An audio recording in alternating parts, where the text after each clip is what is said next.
உலக மக்கள் அனைவருக்கும் வணக்கம். இப்போது நாம் அசுபகிரகங்கள் எவ்வாறு தனத்தை தரும் என்பதை பற்றி பார்ப்போம்.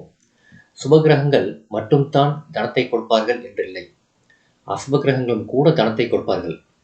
அசுபகிரகங்கள் என்று சொல்லப்படும் சூரியன், செவ்வாய், சனி, ராகு, கேது போன்றோர் ஜாதகத்தில் வலிமை பெற்றிருந்தால் தனத்தை அள்ளித் தருவார்கள். பொதுவாக அசுபகிரகங்கள் தீய வழியில் செல்வத்தை தருவார்கள் என்றும், சுபகிரகங்கள் நல்ல வழியில் செல்வத்தை தருவார்கள் என்றும் சொல்வதுண்டு. ஆனால் பாபகிரகங்கள் வலுப்பெற்று சுபகிரகங்களான குரு, சுக்கிரன் போன்றோரால் பார்க்கப்பட்டால் நல்ல வழியிலேயே பணத்தை தருவார்கள்.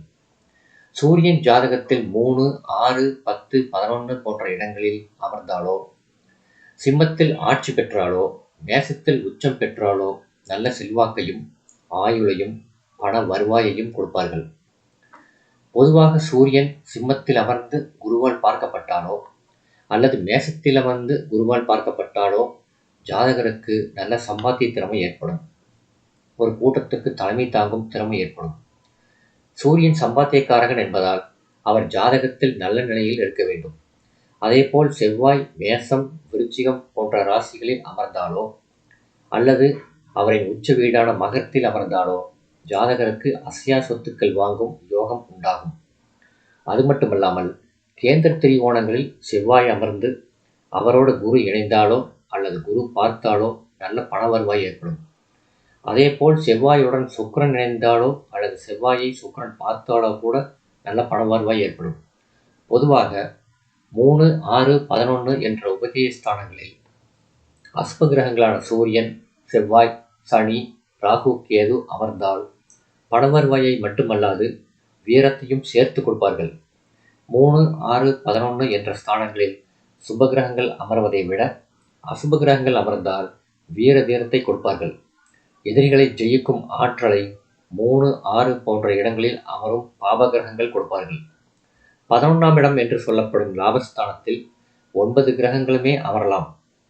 ராகு, கேது என்று எடுத்துக்கொண்டால் ராகு கேதுகளுக்கு வீடு கொடுத்த கிரகம் ஆட்சி, உச்சம் என்று பலமடைய வேண்டும் அல்லது கேந்திர திரிகோணத்திலாவது அமர வேண்டும்.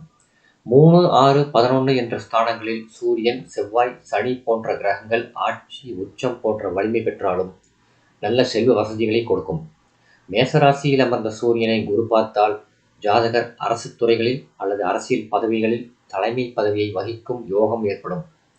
குருவும் செவ்வாயும் கேந்திர திரிகோணங்களில் அமர்ந்தாலோ அல்லது ஒருவருக்கொருவர் பார்த்தாலோ குருமங்கள யோகம் உண்டாகும். ஜாதகருக்கு அசையா சொத்துக்கள் ஏற்படும். செவ்வாயும் சுக்கிரனும் கேந்திர திரிகோணங்களில் சேர்ந்தாலும் அல்லது ஒருவருக்கொருவர் பார்த்து கொண்டாலும் பிருகுமங்கள யோகம் ஏற்படும். நிறைய பண வருவாய் கிடைத்து ஜாதகர் அசையா சொத்துக்களை வாங்க முடியும். இந்த வீடியோ உங்களுக்கு பிடிச்சிருந்தா லைக் பண்ணுங்க, ஷேர் பண்ணுங்க, சப்ஸ்கிரைப் பண்ணுங்க. நன்றி.